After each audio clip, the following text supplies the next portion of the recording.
రెండు కన్ఫ్యూజన్ వల్ల ఏంటంటే మేడే అనౌన్స్మెంట్ ఇవ్వలేదు. అది అంటే అంత షాక్ లో ఉన్నాడా, అది బట్ ఎంత షాక్ లో ఉన్నా సరే అంటే టెక్నికల్ ప్రాబ్లం అయితే మేడే అనౌన్స్మెంట్ ఇవ్వాలి, టెక్నికల్ ప్రాబ్లం కాదు అన్నది దానికి సాక్ష్యం. అంటే దానికి ఒక 30 seconds ఎంతో టైం ఉంటదంట కదా మీడియా. అదే అంటే టెక్నికల్ ప్రాబ్లం అంటే మీకు పడిపోతుంది అది అనుకున్నప్పుడు టెక్నికల్ ప్రాబ్లం, అదే అప్పుడు మేడే అనౌన్స్మెంట్ ఇస్తాడు పడిపోతుంది అని అప్పుడు ఇచ్చారట్టుగా అహ్మదాబాద్ దానికి ఇచ్చారు.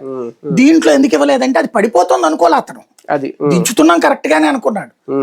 కరెక్ట్ గా పైకి లేస్తున్నప్పుడు కూడా లెగుస్తుంది కదా అనుకున్నాడు, ఎందుకంటే అప్పటికి ఒకసారి కిందకు వచ్చి మళ్ళీ పైకి లేచాడు.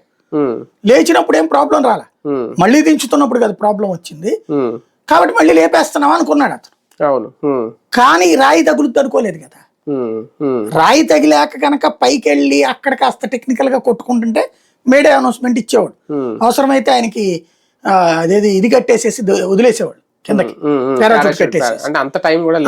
అంటే అక్కడ ఊహించని ప్రమాదం, అంటే టెక్నికల్ గా ఫిట్టే ఫ్లైట్, అనుకోని ప్రమాదం. ఈవెన్ దానికి నిన్న రీబ్యాక్ ఏదో రామ్మోహన్ నాయుడు వివరంగా కూడా ఎక్స్ప్లెయిన్ చేశారు. కాక్పిట్ బాక్స్ ఏదో ఉంటది కదా దాంట్లో. అది కాదు, అది చివరిలో అనౌన్స్మెంట్ కి సంబంధించింది కూడా ఎక్కడా కూడా తను కన్ఫ్యూజ్ చెప్పలా పైలట్. అది ఉంటుంది. కానీ మహారాష్ట్ర రాజకీయ పరిణామాలు ఇది ఎంతవరకు